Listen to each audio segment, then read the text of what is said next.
Good morning, Assalamu alaikum students. Welcome to MCPS online classes. Today we will start first chapter of class 7th NCERT book. Our first chapter is 3 questions. There is some introduction before starting the story. A king has 3 questions and he is seeking answers to them. What are the questions and does the king get what he wants? In the story there is introduction. In this, king is asking 3 questions and he wants the answer of these 3 questions from his kingdom, and we are going to find out what are the 3 questions and how did the king get answers of these 3 questions. Let's begin the story. The thought came to a certain king that he would never fail if he knew 3 things.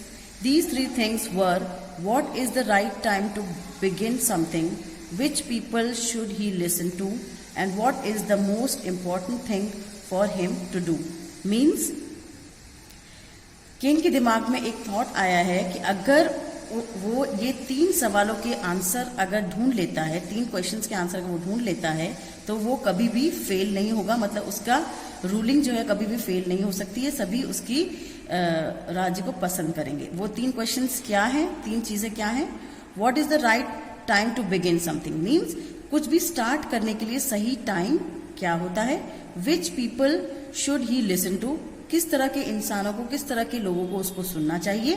What is the most important thing for him to do, सबसे ज्यादा important thing उसके लिए क्या करना है, सबसे important thing उसको क्या लगती है कि जो उसको करना चाहिए.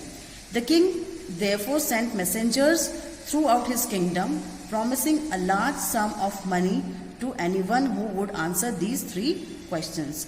तो ये 3 सवाल उसके दिमाग में आते ही उसने क्या किया, अपने किंगडम में मैसेंजर्स मतलब कि अपने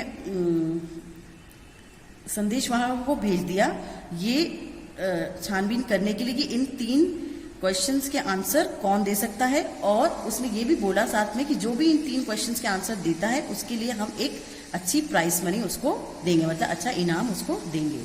Many wise men came to the king, but they all answered his questions differently. बहुत सारे बुद्धिमान आदमी उसके पास, किंग के पास आए, बट उन लोगों ने उन क्वेश्चंस का अलग अलग तरीके से आंसर किया, जवाब दिया.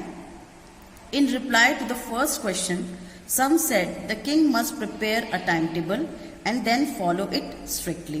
कुछ ने कहा कि फर्स्ट क्वेश्चन क्या था उनका कि what is the right time to begin something. तो उसके इस क्वेश्चन के जवाब में लोगों ने कहा कि उनको एक टाइम टेबल बनाना चाहिए, किंग को एक टाइम टेबल बनाना चाहिए और उसको स्ट्रिक्टली मतलब बिल्कुल सख्ती के साथ उसको फॉलो करना चाहिए. Only in this way they said could he do everything as its proper time.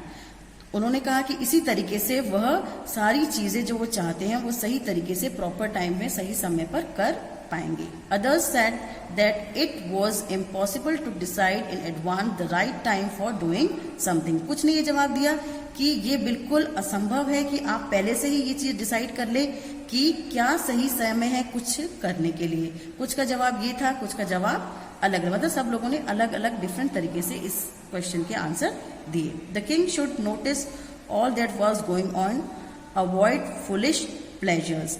मतलब किंग ने जो है ये सारी चीजों को अच्छे से नोटिस किया और उन्होंने जो इसके बीच में जो फुलिश चीजें हो रही थी उसको उसने अवॉइड किया. Now students, we have completed first page of this chapter. I request you to revise this page at home and read it thoroughly at home. That's all for today. Goodbye students. Thank you.